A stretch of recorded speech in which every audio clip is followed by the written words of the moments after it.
I got my laptop on my knee, chasing numbers like a bee. NFL stats on a Sunday, it's the life for me.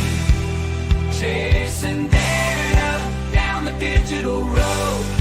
NFL stats, that's my country code. Yards, touchdowns, all that jazz. I'm sifting through data, it's the stats man's task. From the draft to the Super Bowl, I'm on this chase. NFL stats are my kind of place. Chasing data with my digital pen. NFL stats, I'll chase them again. So here's to the numbers, the plays and the score. Chasing NFL data forever.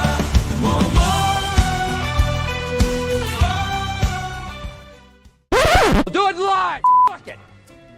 Do it live! I'll write it and we'll do it live! What's up, everybody? We're here with our second episode of Chasing Data.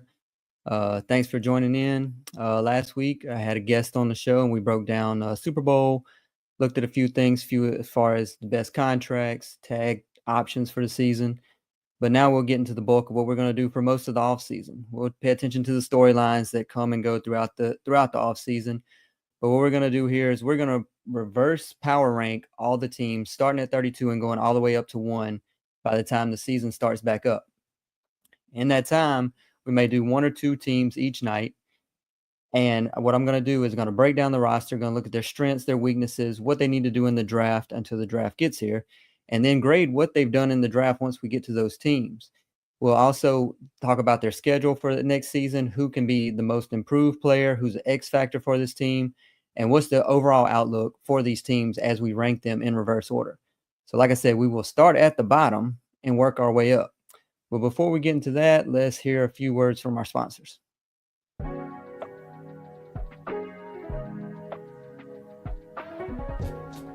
For the best Italian food in Western New York, Elliott Apollo's, call 716-825-3675. The Lardon Construction Group. Fubo TV, the official streaming service of Do Champions. FanDuel, the official sportsbook of Do Champions. For all your summertime needs, beauty pools, as well as kayak pools. CX Chronicles, your total customer solutions focused manager. W.GG, the official energy drink of Do Champions. Hey, Sons of Erie, our artwork looks better on your walls. Hamburg Brewing, please visit our tap room on Boston State Road, Hamburg, New York. And finally, Fat Boy Surf Club for all your surfing needs.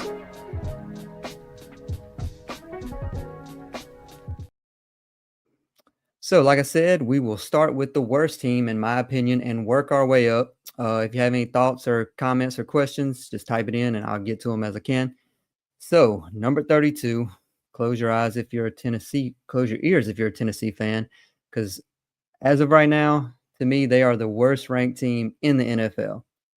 The season was horrible last year. They were 3-14. They lost 6 straight. They ended as bad as that losing streak. They ended up putting 13 points up against Jacksonville in week 17. If you can't score against Jacksonville, who can you score against? They went back and forth between Will Levis and Mason Rudolph, and nothing ever really clicked. They made a few changes, not a lot. They keep their offensive and defense coordinator. They did bring in a new GM, Mike Borgonzi, who was the assistant GM in KC. They get rid of the old one. He's had a few years, and he's out the door. He did not make enough splash moves or didn't pick the right quarterback. Is that on him? Is that on the coaching staff? Did not work out. So Nick Holtz is the offense coordinator. They had the 31st ranked offense in the NFL last year. Passing offense was last. The run was ranked 26th. And if you watch this team, you see a pattern that happened all throughout the season. Yes, they had Will Levis and Mason Rudolph, who are not great quarterbacks, but the problem that I saw over and over is the fact that every first down, or a majority of the first downs, they're running the ball. They were next to worst in pass play percentage on first down.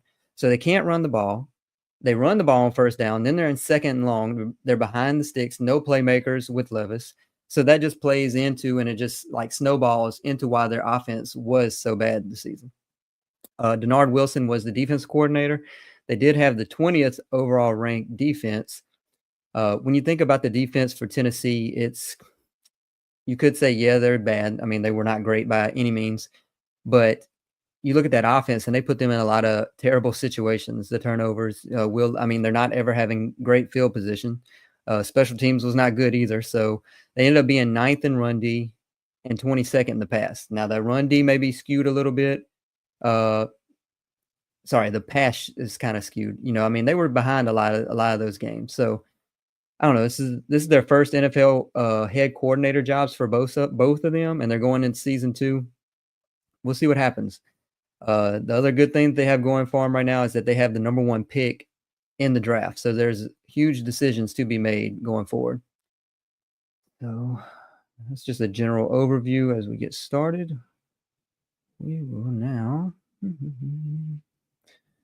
We're going to talk about their additions. So they don't really have any additions yet, but they do have the draft coming up. And with the draft coming up, I did a mock draft like everyone else.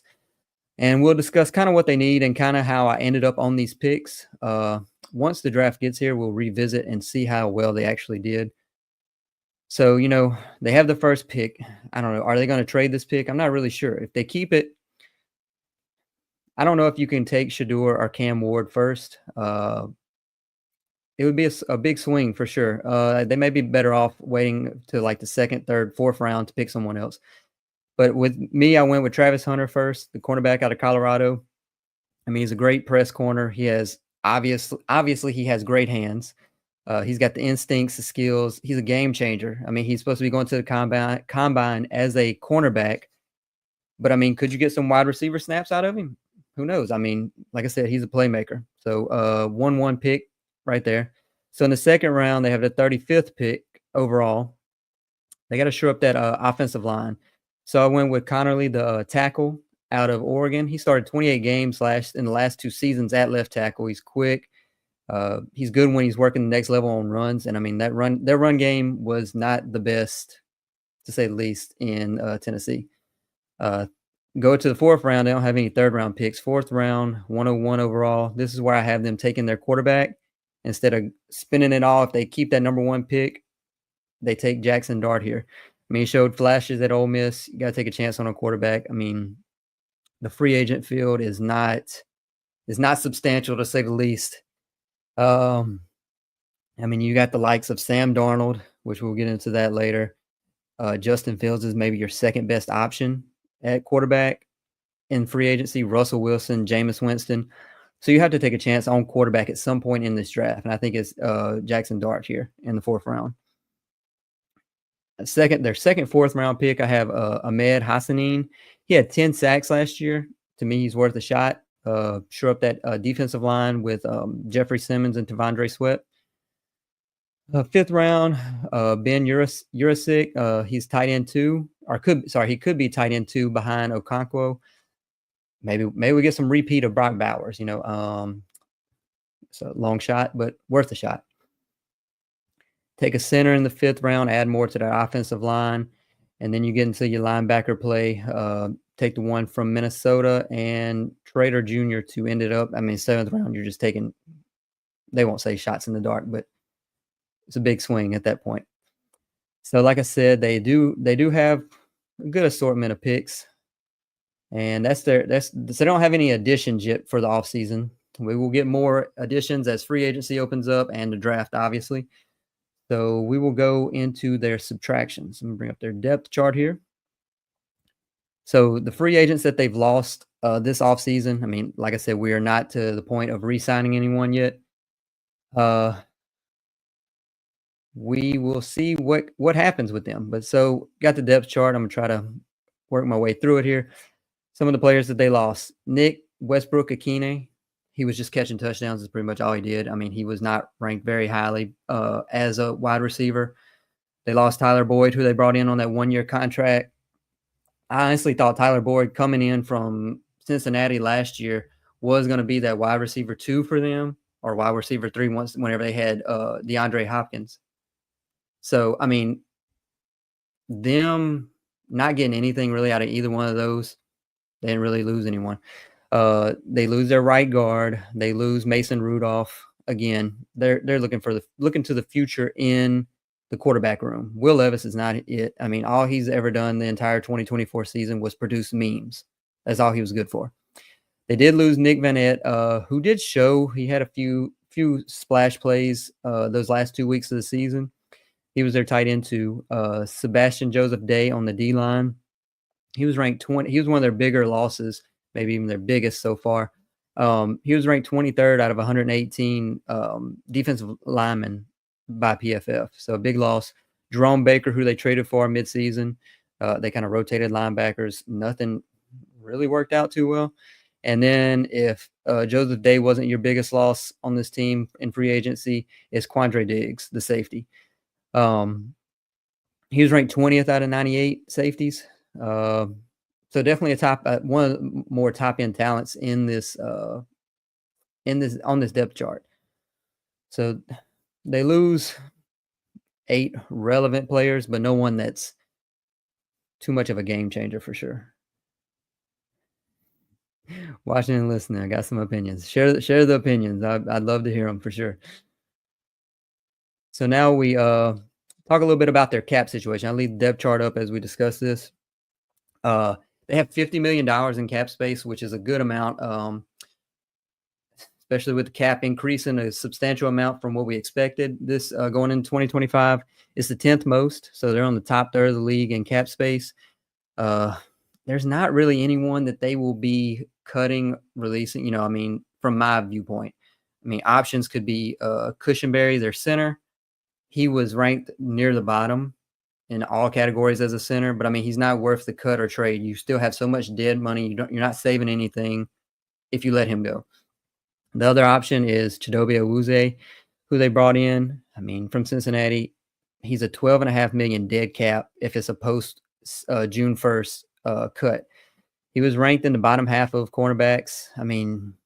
You would save $4.5 million this year, but it's not realistic to me to cut him when he's in the prime of his career. This team is not about it's not like they need to. They have other people that's going to step up. You might as well keep what you have. If you trade him, you save $12 million if it's post June 1st, $9.5 if it's before June 1st. So, but still, he's not worth trading. You might as well hold on to him.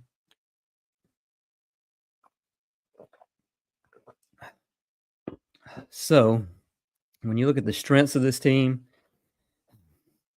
maybe their biggest strength is having the number 1 pick. There's a lot they could do with it. I have them keeping it in the mock draft, but there is an option where they trade it to one of the other teams that's quarterback needy. Maybe they're not sold on taking Cam Ward or Shador at number 1, which would be understandable. They trade it and load up for the future. They get more draft capital this year. Maybe there's other players they like it 3, 4, 5, 6, later on in the first round. We'll see. Other strengths that they actually do already have is Jeffrey Simmons, who probably their best player on this team. He was great. Another good season. He was ranked 8th out of 118 defensive linemen, 80.2 PFF grade. He had 5 sacks and 50 tackles, which is the most for any defensive interior player in the league this year. He was ninth. They had the 9th best run D, and he was part of it. Also another strength right next to him, Tavondre Sweat, the rookie out of Texas. He was a top 15 player this year in his position. He came in and shined when given the opportunity. Outside of that, it's hard to find strengths on this team. This depth chart, when you look at it, there is not a lot that stands out. That's why I have them number 32 in my power rankings. You could say the pass defense, not really. They gave up the second fewest pass yards, but that's partially due to the fact the teams were always ahead when playing them. So they're running the ball. They're not passing. So, the pass yardage per game is probably going to be skewed. They did make big trades. They brought in a lot of players that were in their prime age-wise or maybe a little bit older. L'Jarius Sneed was one of them. He was outstanding in Kansas City. He gets here. He did not have a great year. You would assume that next year he's going to bounce back, be that CB1 that they need him to be. It was a down year, but he cannot repeat what he did this year after how he had such a great run in Kansas City. And like I said, a strength for me is that cap space. I mean, they have $50 million to do something with. Uh, kind of go splurging. I mean, you're not really playing to. I don't know if you're playing to make the playoffs this year. You're just trying to improve on from where you were at last year. And they're giving this coaching staff a second go round, see if they can do anything to improve from where they were at last year. Weaknesses everywhere. I mean, they are not loaded anywhere, so they are weak all over. They were the 31st ranked team per PFF, 62.5 grade. So I mean, not good. No explosive plays. You watch film, you look at the stats. It's a lot of you get angry if you're a Tennessee Titans fan, that's for sure. It's no explosive plays. They have the 7th fewest with 43. I mean, but the lowest in the league. An explosive play, for people who don't know, what they consider explosive plays are pass plays that are 20 or more yards, or run plays that are 10 or more yards. They had 43 the entire season. That's around 2.5 per game. Like I said, they had 43, which is the 7th fewest. The fewest in the league was 40. And I mean, you can excel. I mean, Kansas City was right where they were at, or a little bit lower in explosive plays, but I mean, they have Patrick Mahomes. I mean, they're going to dink and dunk and go down the field the entire game, but they're moving the ball. The problem with the Titans is they had no explosive plays, but they're also not moving the ball, and they're turning it over. Another weakness, that offensive line. I mean, they're losing a starter, but I mean, does it really change much? I mean, they need to shore up a lot of what's going on, especially at right tackle. They got the draft picks. Again, they could run it back. I mean, they took Latham last year. Sorry. Yeah, they took Latham last year, Skoronski the year before. I mean, it's not working out as well as they probably wanted it to. The other weakness that I see on this team, especially, they're losing wide receiver 2 and 3. So you look at your depth chart, they have no depth, honestly. Calvin Ridley's number 1. And then you have Traylon Burks, Bryce Oliver, Tay Martin. I mean, this is people that, I mean, unless you're a diehard Titans fan, you haven't even heard of these players. I mean, Traylon Burks was drafted real early, but he has not lived up to what they wanted him to be. I mean, they have Tony Pollard, Calvin Ridley.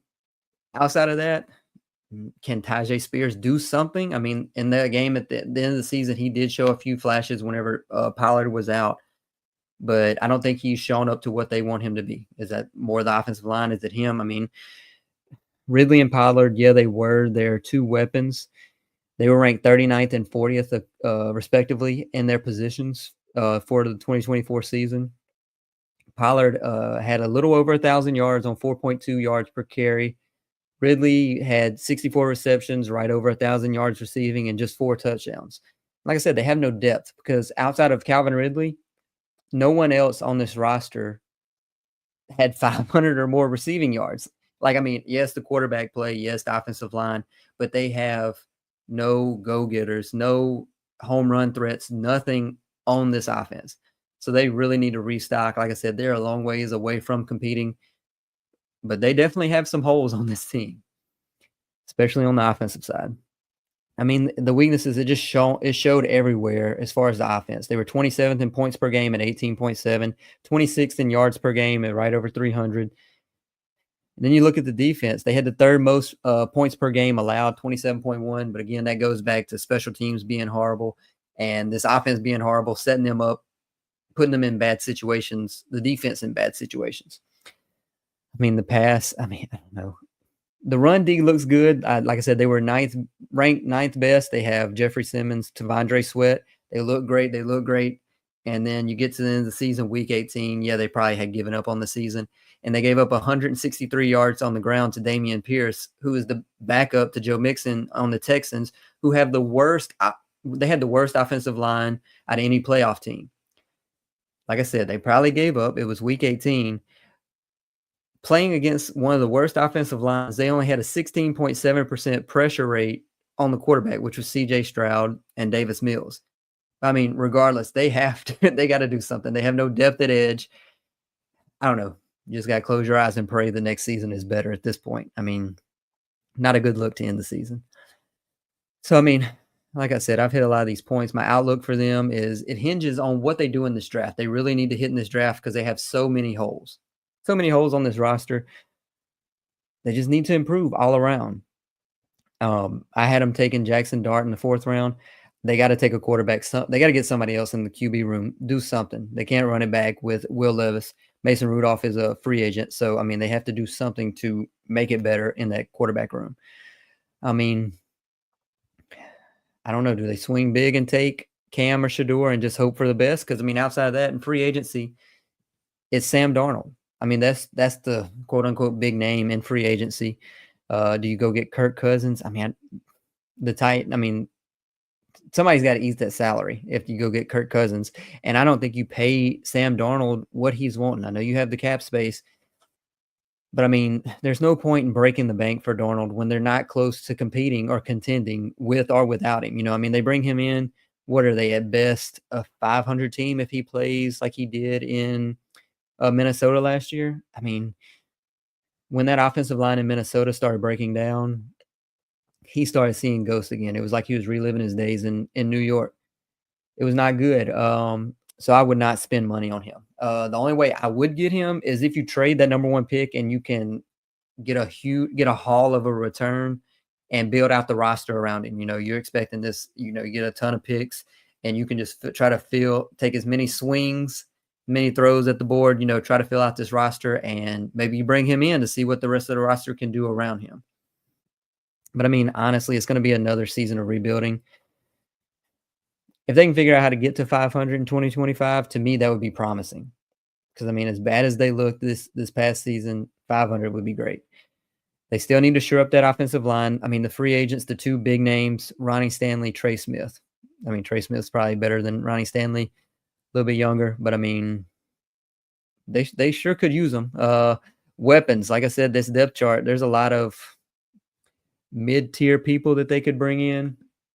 But I mean, the big names that you see that you want to maybe bring into this team, especially if you're drafting a quarterback, put them in the best position to succeed. They have Chris Godwin, who's out there, the wide receiver.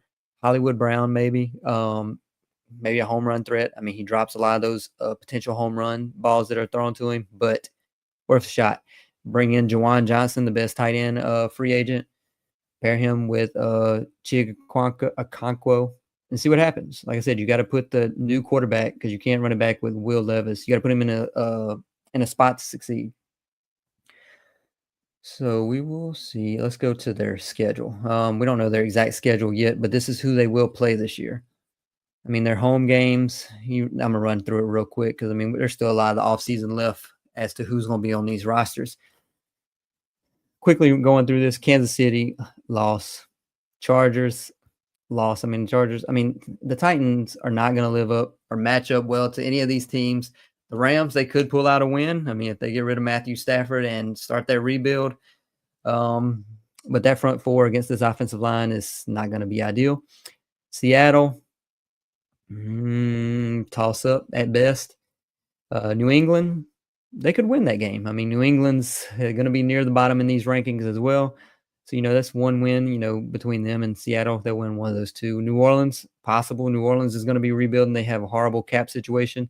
They have a lot that they need to do to get into the 2025 season in order to be under the salary cap. Houston, no. Indy, I mean, Anthony Richardson does not look like he's the answer yet in Indy, so they could pull out one of those 2 games with Indy. Maybe the home one they win. Jacksonville, split at best. You look at the away games, Denver's on the rise. They're a tier or 2 above what Tennessee is doing. The Raiders, not a good team. Could pull out the victory there against them. You look at the Cardinals, probably not a win. Niners, probably not a win. Browns, they could win that one. That's another team that could be rebuilding, could be getting rid of Myles Garrett moving forward. Just completely blow that up, Deshaun Watson and everything. Houston, Indy already spoke on them, and Jacksonville splitting. So, I mean, you look at that. I mean, they could go 5-12, 6-11. I mean, we're getting close to 500. They were 3-14 this year. So, I mean, any improvement, 6-11 or better would be a successful season to me.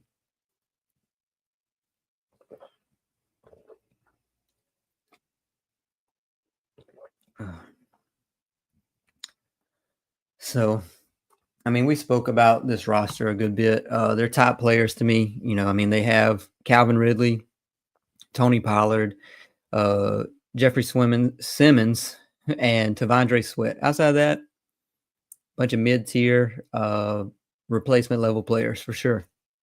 I mean, to have 4 players that are good, above average, not ideal. With each team, I'll look at their MVP or most improved player candidates. There is nobody on this team that's going to be an MVP unless Jeffrey Simmons just shocks the world and becomes the greatest defensive player in the offseason. I don't foresee it. Most improved player, JC Latham is an option. He had a 62 PFF grade. His run block was even worse. So he has a lot of room for improvement. He has a lot of leeway to get much better. Another one that I see, even though he was good, was Tavondre Sweat. I mean, maybe he's ready to take that next leap in year 2. He was dominant at times for sure in year 1. He had 31 tackles, 2 sacks, and had the 10th best run grade in the NFL amongst defensive interior players. So, I mean, the best outcome for me for this team, like just complete ceiling of 2025 season, is, even though I don't have them doing it, is taking Cam Ward maybe, or Shador somehow, or trading back and getting one of them, or somehow bringing in a functional quarterback. They have not had functionality in this offense as of late. If they do that and work towards the future and finish at 500, I mean, that would be, if you're a Titans fan, that has to be extremely successful and looking forward to the future. That's the best outcome. I mean, worst outcome is we as in Titans fandom are not getting a quarter. The worst outcome is not getting a quarterback. You go through 2025 and you're still in the same position, don't know the quarterback of the future, and you're getting a top 3 pick again. Or what's even worse is getting a quarterback. You swing big on Cam or Shador, and neither one of them are good. And then you're back in the same spot next year, maybe in a worse situation because you used all that big draft capital to miss. Drop-off candidates, I'll talk about this with every team. But, I mean, I don't know who was good enough on this team to be a true drop-off candidate. X factor for me, Nick Holtz. I mean, he has to make this offense into something after it was absolutely nothing last year. How he retained his job is I'm kind of unsure about that one, but maybe they get a better quarterback. O-line improves a little bit, get a few more weapons, and he can take them from 31st to 21st. I mean, that would be a reasonable jump. So, I mean, in summary, this team's a long way from competing. They need to find the quarterback of the future and take the next step forward this season. Or Brian Callahan and his coordinators are probably out the door. I mean, this is season 2, so if there's no substantial improvement, it's over. So that concludes our number 32 team, the absolute worst in the league. We will now be moving on to our 31. And I'm sure some of you have an opinion about that, but to me, it is going to be the Las Vegas Raiders at 31. So at 31, Las Vegas, 4-13 last year, 1 game better than the Titans. And again, this is my ranking as of right now, based on their current roster. These rankings could change if these teams make splash trades, knock the draft out of the park, completely miss on the draft. I mean, you can't go much lower than 31, 32, but this is where they're at for right now. So at 31, like I said, 4-13. They had won 2 of their last 3, but that wasn't enough to give Antonio Pierce his job for the 2025 season. They lost 10 straight at one point. That's what sealed his fate right there. He was only there for 1 full season after being the interim coach 2 years ago.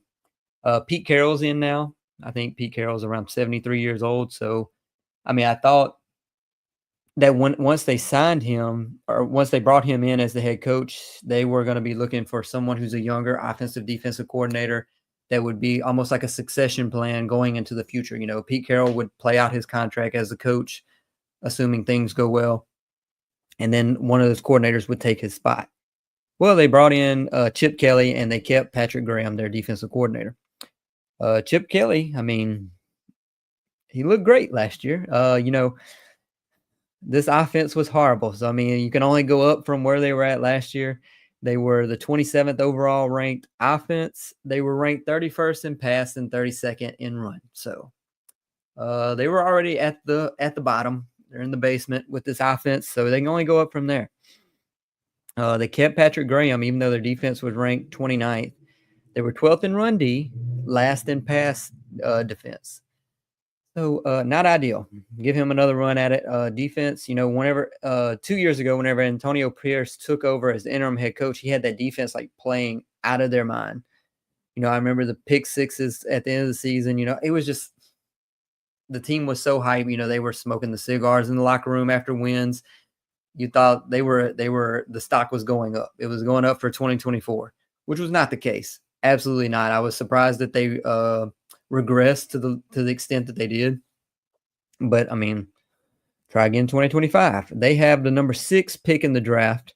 So they didn't, even though they finished with the 6th worst record, they're the next to worst team going into 2025 as of right now, according to me. Is any quarterback going to be available? Is Aiden O'Connell going to run it back? Not really sure. So let's get into look at their mock draft that I did for them. Because, I mean, again, we don't have any additions yet. It's the off season just started. Super Bowl just ended.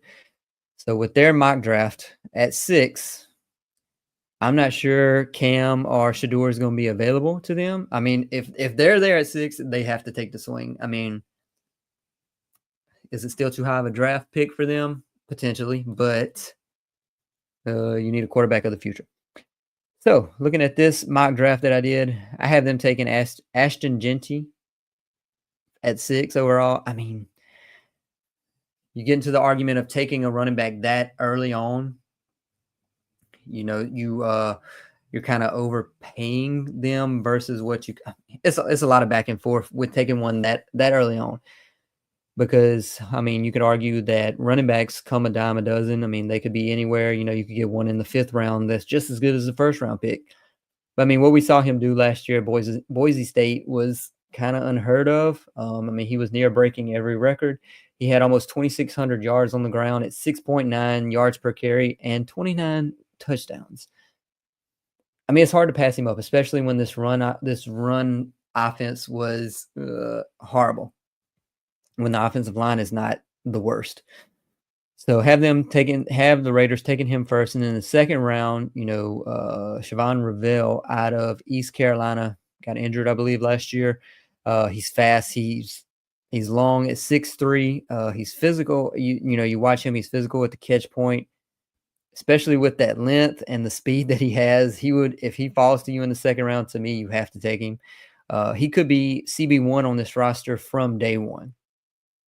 3rd round, if they don't take a quarterback in the 1st round, they could trade back. I mean, there's always trade possibilities with these teams. I have them taking Dylan Gabriel out of Oregon. This is lofty goals, but I mean, Bo Nix 2.0. Not really playing similar, but I mean, if you get that, he has to have more mobility than Aiden O'Connell. I mean, Aiden O'Connell, you need to bring someone in to compete with him. Have another option if they don't draft someone this year. Get into that in a minute. But, I mean, Aiden O'Connell has 0 pocket mobility. You watch him. He's going through his progressions. If a lane opens, he's not taking it. If he does take it, he's taking it at about 5 miles per hour.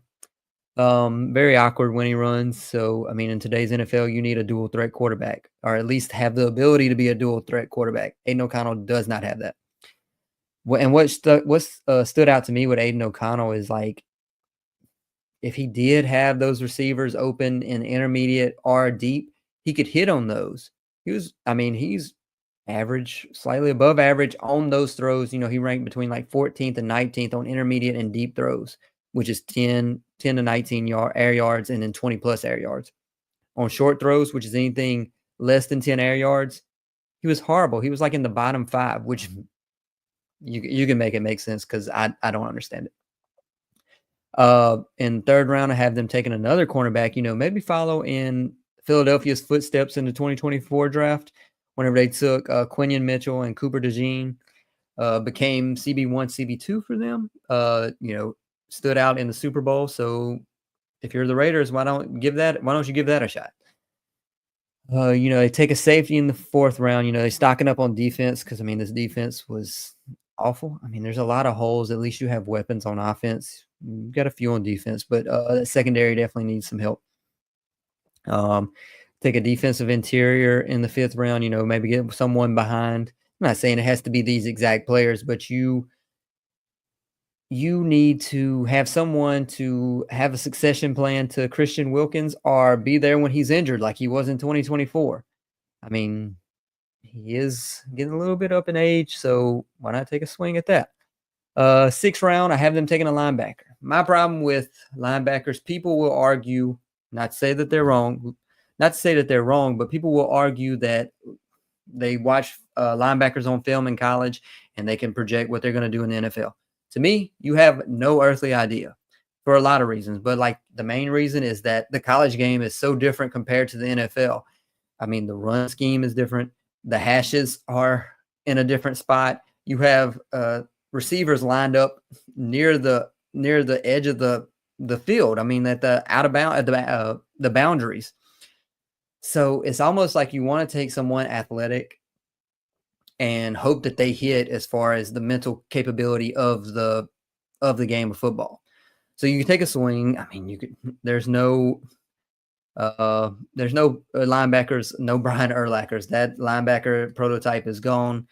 Got to have someone who's athletic to keep up with these running backs out of the backfield. So it's kind of take a swing and see what happens. Appreciate it, Jake. Still got a lot left with this analysis. So then looking forward, I have them taking 2 of the same type of receiver 4 picks away.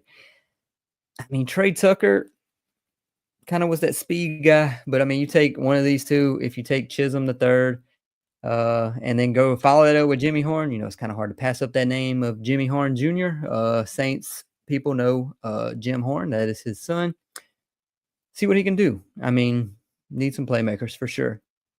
And then with the last pick, shore up that O-line. Take a chance on Logan Brown, tackle out of Kansas. An addition besides the draft to me is that they're going to have a healthier D-line, hopefully with Max Crosby, who is a top 5 edge rusher in the NFL. He's going to be back. Christian Wilkins is going to be back. So, kind of what you wanted to see last year out of the 2, they can get a whole season out of them. And that will take them a long ways for sure. So I believe they had one more draft pick than the Tennessee Titans. Jake says taking both of the cornerbacks would be a nasty 1-2 combo. Change that defense. Like I said, you kind of hope that they can follow the footsteps. A lot of people, or a substantial amount of people, question what Philadelphia was doing, especially when they already had cornerbacks in that defensive room last year. But this defense needs a lot of help. So you take best player available at a lot of these positions because they have a lot of gaps. Outside of tight end, you take best available if I'm the Raiders staff. So we will, by the way, those 6-round picks, they're compensatory picks that they got earlier on. All right, let's bring up their depth chart. So looking at what they had, subtractions, they lost 17 free agents, or on the verge of losing 17. They could bring some of them back. But there's a ton of green and black on this depth chart, if you can see it. They lost some good players. They lost some bad players. They're losing their center that started at one point. Cody Whitehair, doesn't matter. He was no good this year for the Raiders. They lose both of their running backs, Amir Abdullah, Alexander Madison. They kind of switch back and forth who was in that running back room. Going into the season, you thought it was Zamir White's job to lose, which he lost. Definitely lost it. Did not show anything. Nobody in this running back room showed anything. Amir Abdullah was the best ranked running back. He was 40th out of 59 qualifying running backs in the NFL. So not a lot to be lost in this room. Sincere McCormick had a few flashy plays, at the end of the season, but they definitely need to shore up their running back room. They lose Malcolm Kuntz on the defensive line. Divine Diablo, linebacker, speedy linebacker, a great linebacker to play with in Madden. If you play Madden to user him, top end speed, so great in that sense. Outside of that, yeah. They lose Robert Spillane, who was ranked 31st among linebackers, so top half, I should say. They lose one of the more important players on this defense, Trevon Merrick. He was ranked 36th in his position. He's a TCU star. I mean, he had 104 tackles this last year. He improved upon where he was in years prior. That was a career high in tackles. I really think they need to re-sign him in this secondary. Have them taken a lot of defensive players, but they definitely need him to, I don't know, it's almost a veteran presence on that back end, even though he's not really a veteran. He had 2 interceptions last year, so I mean, he can go to the ball and get it. They're losing Isaiah Polamau. Terrible, honestly, this past season. And they lose Nate Hobbs. So that's their quote-unquote key losses. When you look at their cap situation, Tennessee had $50 million going into 2025, which was the 10th most. The Raiders have $95 million. They have the second most in the NFL. I mean, they are primed to spend money. Do they want to spend money?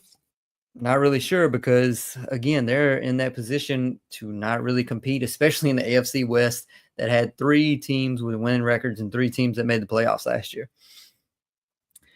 When you look at their cap situation as far as who's on their roster, Christian Wilkins is a big one. He came from Miami. They expected him to be a stud in the defensive interior,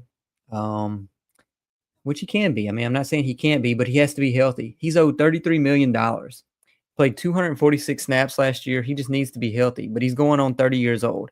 That's why I had them taking a somewhat of a succession plan, at least some depth at the defensive interior so they can improve or have a backup in case he gets hurt again. You can't cut him. I mean, a post-June 1st trade would still be $19.2 million dead cap over 2 years. You would have, you would save a little money, but I mean, it's not even worth it. I mean, you're taking on such a cap hit to you might as well try to use him, try to hope for the best, even though he didn't have the best season when he was injured last year. Strengths on this team, they do have a few more strengths than the Tennessee Titans, that's for sure. Having an entirely new staff for the most part. They bring in Spy Tech at GM, new coach, new offensive coordinator, still have Patrick Graham at DC. But, I mean, you have to assume you have someone like Pete Carroll, who is an established, respected head coach in the league. Chip Kelly's already done this once before, so they're going to have some stability in that coaching room. They do have some weapons, especially when you compare them again to Tennessee. They have Jacoby Myers. He had a great season, his best season of his career, 87 catches, 1,000 yards, 4 touchdowns. Brock Bowers, could argue, is the best tight end in the NFL going into year 2. He had the 3rd best PFF grade. He had the only thing that you can say that keeps him from being the best tight end is the number of touchdowns. He only had 5 touchdowns, but he had the most receptions by a tight end with 112. He had the most yards by a tight end, 1,194. Records, obviously.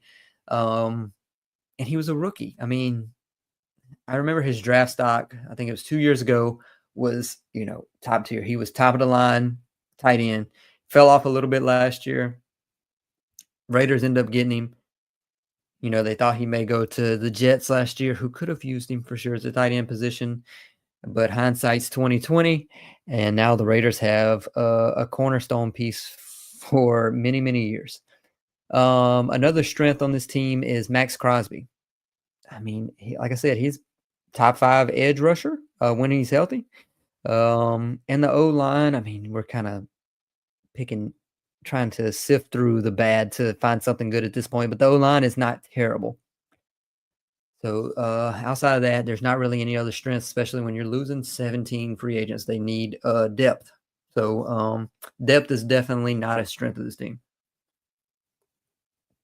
Okay, when you look at weaknesses, no quarterback of the future. I mean, AOC showed a little bit of promise going into the end of 2024. They signed Gardner Minshew. He started at the beginning of the season.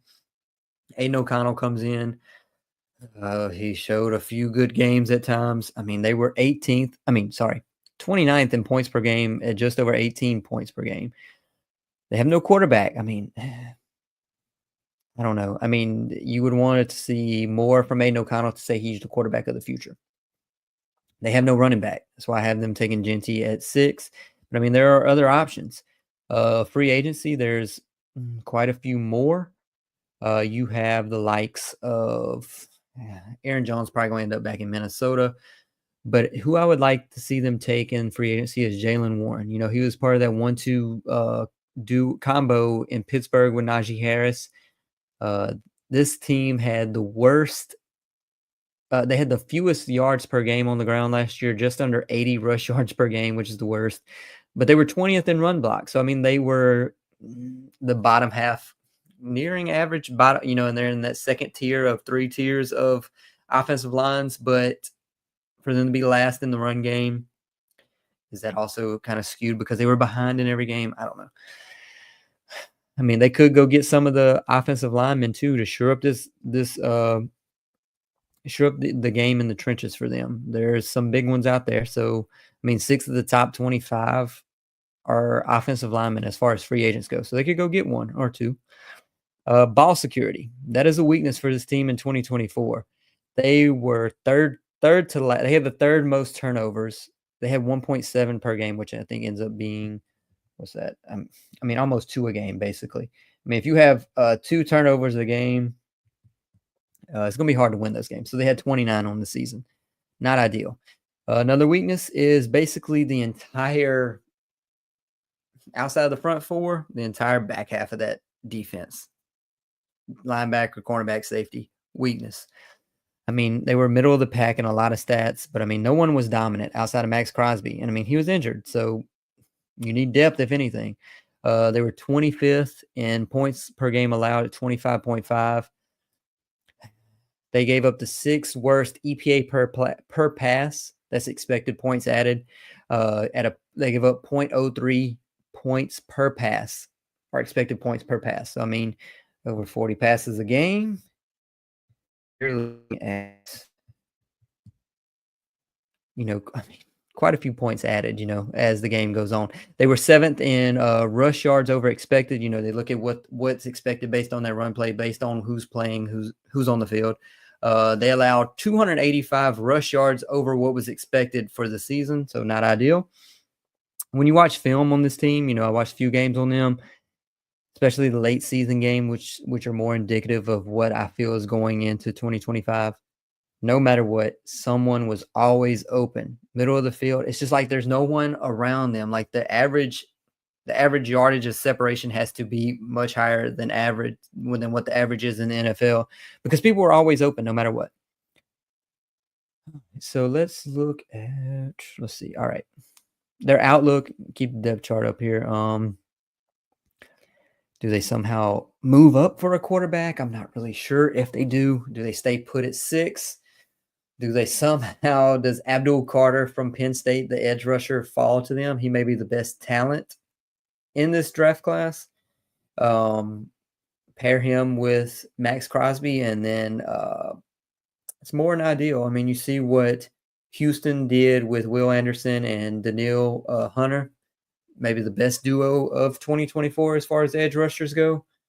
So maybe you try to replicate that, especially in a division with Bo Nix, who is, I mean, he throws the ball at the line of scrimmage, but I mean, he looked better than what people expected. You got Justin Herbert, you got Patrick Mahomes. You need to get to the quarterback in this division. Do they somehow, and probably be risky to take him, but I mean, they take the top wide receiver talent and Ted McMillan. I mean, pair him with Jacoby Myers and Brock Bowers. Definitely would help that receiver room for sure. Or do they take a quarterback later on like I have them taking? Do they take Dylan Gabriel or Jackson Dart? One thing I'm curious to see is they have Chip Kelly at offensive coordinator. Do they go out and sign Justin Fields to another 1-year prove-it contract, or maybe just a 2-year, cheap contract, and let him battle it out with Aiden O'Connell and maybe draft somebody later on? Potentially. I would love to see Chip Kelly or Justin Fields and Chip Kelly's offense. That would be fun to see week in, week out, to say the least. One thing I'm curious is to see if Gardner Minshew stays in this quarterback room. You could get rid of him now and have a $10.8 million dead cap hit, just to not have another quarterback. I don't think he's going to be starting any games in 2025 for this team. If they do, I really don't know what's happening. I mean, I would rather ride with Aiden O'Connell and some rookie that's unproven before I run it back with Gardner Minshew at any point. If he's a pre-June 1st release, to save $3 million this year. If he's post June 1st, you can split it over the next 2 years, 7.8 dead cap this year and $3 million in 2026, and $6 million would be saved this year. So I'm curious. He may be a cap casualty at this point. Get him out the quarterback room and move forward. But I do think the change at head coach and offensive coordinator is definitely going to bring a sense of stability that they haven't had as of late. I thought Antonio Pierce was going to be that guy, but he really was not. I mean, I don't know if he lost the locker room or what happened. They had Devontae Adams. Devontae wanted out after being there. Ends up back in New York. We know how that ended. I just want to really want to see what they do with that quarterback room. And I mean, again, it's kind of like what was going on with Tennessee. You aim to be around 500 for 2025. I think that would be a great goal. You're planning for the future. This is not a quick rebuild. I really do not see them doing what the Commanders did last year. The Commanders took Jaden Daniels at, was it 2 overall, and they flipped their season around to get to the NFC Championship. I don't know what the odds are of them making the AFC Championship, but it's got to be plus 50,000 or more. I don't foresee that happening. You're just trying to take baby steps to build toward the future. And I mean, it would be ideal if you don't have a top 6 pick again next year in 2026, especially when you're in this AFC West. It's going to be hard to compete and get to 500 when you're playing against Denver, the Chargers, and the Chiefs, 6 of your 17 games this year. But like I said, they do have the second most cap space at $95 million. Do they go get someone like Chris Godwin? Do they shore up that back end of that defense like I spoke on with Javon Holland, the safety out of Miami? Carlton Davis, the third, he was with Detroit this year, got hurt at the end of the year along with everyone else on Detroit's roster on the defensive side. Do they go make a big splashier signing with that? I could see it. So let's look at their schedule. Again, we don't know the order of when they play these games. It's just home and away. Starting, again, they are in this tough division.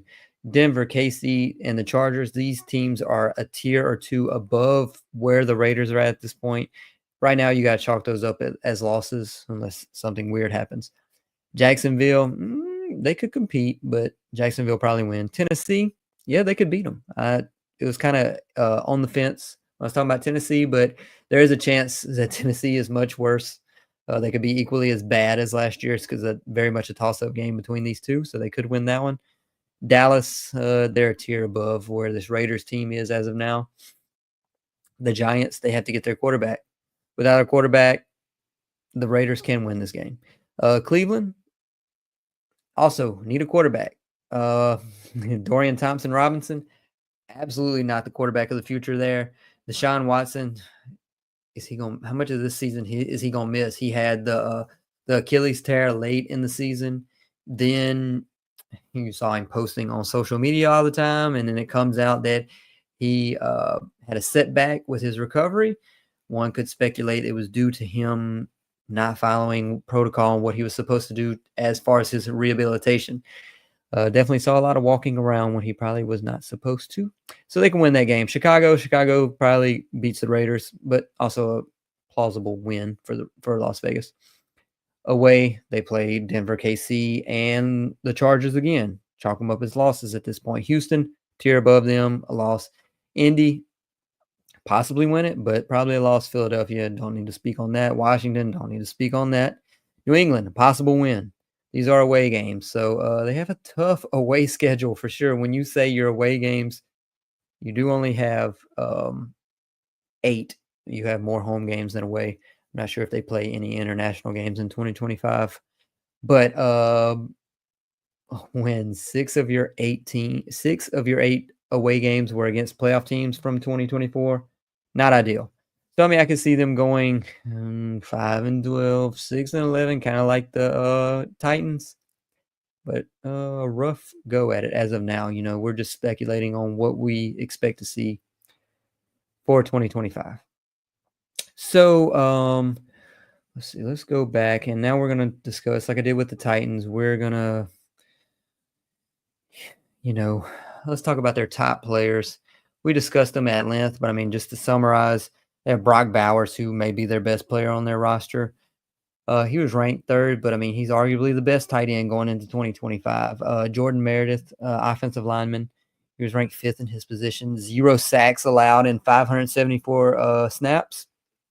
Ideal. You want to see that, especially when you're trying to find your quarterback of the future. Colton Miller is ranked 13th at his position. And then you have Max Crosby, who, if Brock Bowers is not your best player on this team, Max Crosby probably is. He had 7.5 sacks in 12 games, and he gets injured. I want to see him healthy, him and Christian Wilkins for the whole season, see what this defense can do to bounce back from where they were at last year. Since Max Crosby came into the league in 2019, he's 5th in sacks. He has 59.5. Number 1 is TJ Watt with 88. Max Crosby kind of blew up as of late, though, so it's kind of skewed more at sacks on the back end of his career. MVP candidates. MVP, I would say no, but Defensive Player of the Year. I mean, you could make the argument that Max Crosby could be that player if he's healthy for the whole season. I mean, he was great 2 years ago, so there's an opportunity for him to be great again this year. Most improved, didn't talk about this guy much, but Trey Tucker. He was ranked the 5th worst wide receiver per PFF. He only had 47 receptions, 500 yards, 3 touchdowns. So a lot of leeway. It's kind of like J.C. Latham and with the Titans. There's a lot of wiggle room to improve upon where his 2024 season was. Best outcome for this team, and I'm talking absolute ceiling, is having competency in this in the building, having a better culture all around. Chip Kelly's play calling will be improved on what they had last year. Continue to get Brock Bowers the ball, and then they somehow land a quarterback. I kind of hope they don't go the Sam Darnold route. He's gonna call for a lot of money, so I just don't really want them to go break the bank for him. So if they land on a quarterback, I would take Rodgers before I take Sam Darnold. Bring him in. He's gonna get paid regardless. The only thing that with Rodgers is, does he want to go to a team that's not win now? I mean, he has won his Super Bowl, but I feel like he's probably wanting to compete some more. Depends on what he's smoking that day. Maybe not. I don't know. But maybe he's a destination for the Raiders. Bring him in to see, try to build around him, trying to build that culture to build up for the future. To have a quarterback of the future come in and replace Rodgers in the next 2 or 3 years. But I mean, like I said, if you get this team to 500, I think that's ideal. That is a ceiling outcome. 9-8, maybe. You're kind of pushing it at that point. Worst outcome is Aiden O'Connell doesn't improve. You don't find your quarterback of the future in the draft or free agency. I don't think there's really anybody in free agency anyways. And now you've wasted 2 years of Brock Bowers, and you're still needing to build into the future. That's worst outcome. Drop-off candidates. Brock Bowers, I really don't see it happening. I mean, you could make up some scenario that he drops off, but I don't feel like there's anyone on this team that does drop off. X factor for me is whoever the quarterback is. It's going to play a huge role in deciding where this team goes for 2025. So, I mean, in summary, you have Pete Carroll there. They need to figure out the building blocks around Brock Bowers and Max Crosby, I guess, and just keep this team going in the right direction. Don't take another step back. going to be a few years, but I'm curious to see where they go from here. So, in summary, we have 32 Tennessee Titans, 31 the Las Vegas Raiders. Like I said, each week we will continue to build our way up to number one and talk about other things that's coming up, combine, draft, so on and so forth. So as far as the combine goes, it is from February 24th through March 3rd.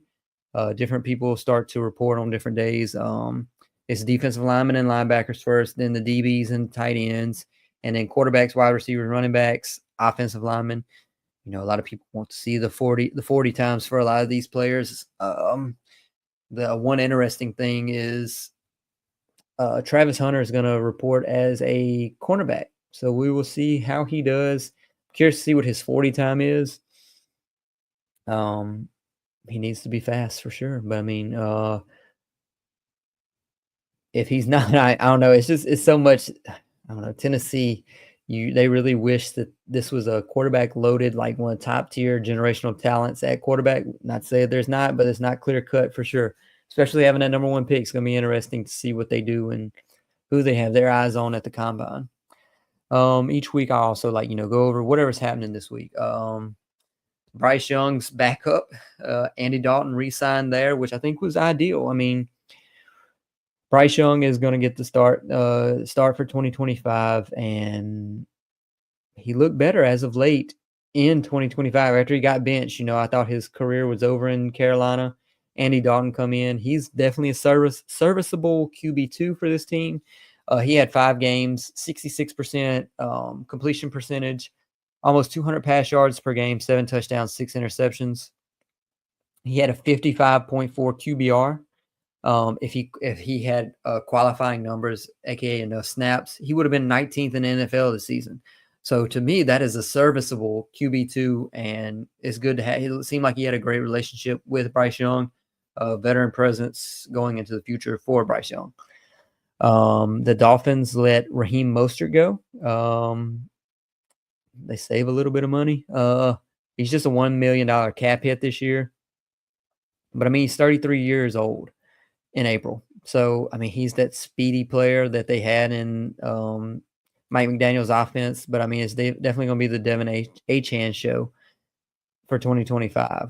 In 2024, Raheem Mostert was after he had, 21 total touchdowns, I think 2 years ago, or 21 rushing touchdowns, some unheard number for him at 30 years old at that point, or 31, sorry.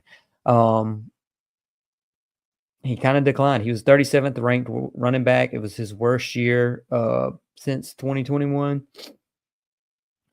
He had 85 carries for 278 yards at 3.3 yards per carry, second worst of his career. Just 2 total touchdowns, 19 receptions for 161 yards. I mean, you kind of let him go. I mean, he was just taking up space in that running back room, especially at that age. Aaron Rodgers, they informed him that he's going to be let go. I don't think it's been made official yet, but he's going to be a $49 million cap hit for Aaron Glenn in New York. So they're just trying to get rid of him and, move on, go the Russell Wilson route, go ahead and start with a new quarterback in 2025. Don't need this sideshow with Aaron Rodgers.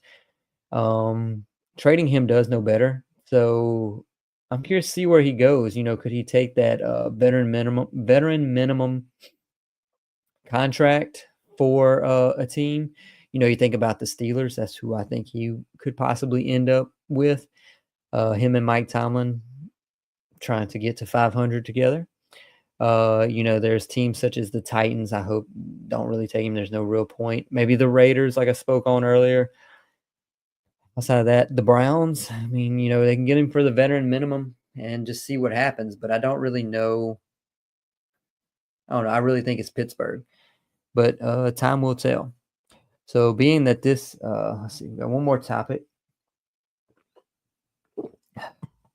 And being that this is a Buffalo Bills network with Dew Media, I am the one outside source, or if I say the one, they have plenty of opinions and content, but they are Buffalo Bills focused. Every episode is going to come back to Buffalo no matter what. So my thing that I want to talk about this week is what's going to happen with James Cook. Was it a week or so ago? He got on IG Live talking about that he wanted. Somebody said $15 million a year, and he pinned the comment like that. Whatever, he implied that he wants $15 million a year. At $15 million a year, that would put him behind only Christian McCaffrey and Jonathan Taylor for 2025 based on average value. So he's saying he's the third best running back according to pay. Alvin Kamara, Saquon Barkley, and Josh Jacobs are all in that $12 million range. So he wants more than them. Let me give you a few stats for what he did in 2024. He did have right over 1,000 rush yards. He was one of 16 players to have 1,000. 16 rush touchdowns, which was tied for the most last season. 4.9 yards per carry. Out of those players who had 1,000, he was fifth at 4.9 yards per carry. 32 receptions and 258 receiving yards. 26 players did that. This is kind of trying to build the case for him. 18 total touchdowns. With this stat line, it has happened 53 times since the merger. 38 players have done this 53 times, so you had a few repeats. 10 of them are in the Hall of Fame. And then you also have the likes of Derrick Henry, Alvin Kamara, and Christian McCaffrey, who will be in the Hall of Fame. So 13 of those 38 are Hall of Fame players. So the argument then becomes, is he really great? Or is he Raheem Mostert of 2023, who had 1,012 yards and 21 rushing touchdowns? So you have that argument, that back and forth. My opinion is you let him go. Like I spoke on earlier, running backs are dime a dozen. It's kind of hard to overpay them unless they are Saquon Barkley.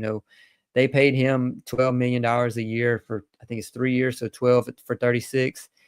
And you compare that to the likes of the Jags, who took Gabe Davis and paid him 3 for 39, who only had I want to say 200 some odd yards receiving. So unless you're Saquon talent, it's hard to break the bank for a running back, especially when you see year in and year out. Running backs do regress. Even though he's young, they do take a step back, and you can always find them in the draft, especially 4th, 5th, 6th round. You can take those running backs there, and who could have near same numbers or stat line by the end of the season, or running back by committee. They already have Ty Johnson, who I expect them to bring back. He's a free agent, but, I expect them to bring him back in that running back room. And, I mean, look at it like this. The top 10 rushers of 2024, yardage-wise, top 10 rushers, they will have an average salary in 2025 of $7.4 million. He's wanting double that for his salary. So my opinion is replace him and move on. Because, the top 10, the top 10 2024, $7.4 million average salary. So you don't have to break the bank to have a top-end running back talent. So my opinion is you have Josh Allen, see what he does. See if he sits out. I don't think he will, but my thoughts are do not give him that pay raise for sure. Another thing I'm curious about is Josh Allen restructuring coming.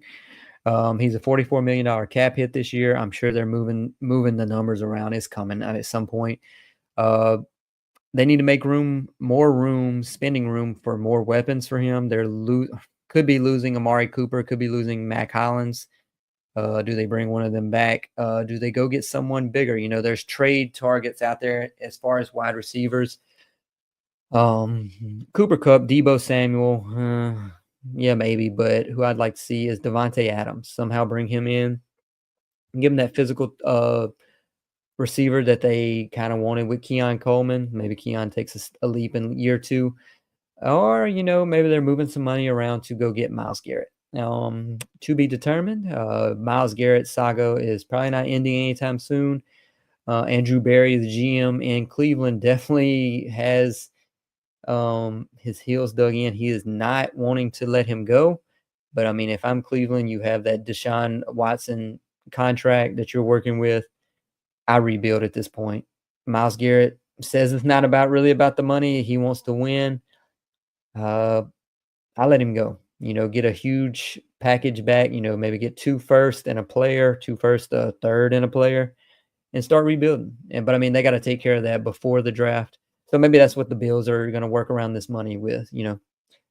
To be determined. But that's all I have for tonight. Like I said, we had 32 Titans. I'm sorry, Titans fans. Sorry, Raiders fans. But as of now, those two are the two worst teams. Next week, we will do 2 more teams, and there will be a lot of weeks we'll have 1, but at the bottom, we're going to do 2 at a time to keep it moving. We do have the tags that have opened up. They can start tagging people. T. Higgins is rumored to be tagged again, which is unfortunate for him. Outside of that, there's not really many tag options. Trey Smith in Kansas City, to be seen. But I mean, they got a lot of workarounds that they have to do with that cap space or lack thereof in Kansas City. So I think he's going to be gone. But until then, we will be back next week with 2 more teams. You can follow me on X, Twitter, whatever you want to call it, at King NFL Stats. Please come back next week and, leave your comments. Let me know your thoughts. Follow me on Instagram, same handle, King NFL Stats, and also on TikTok as well, where I post breakdowns, miniature breakdowns of what we're discussing here, along with free agency, franchise tags, and whatever else may come up in the news with NFL. Appreciate you stopping by. See you next week.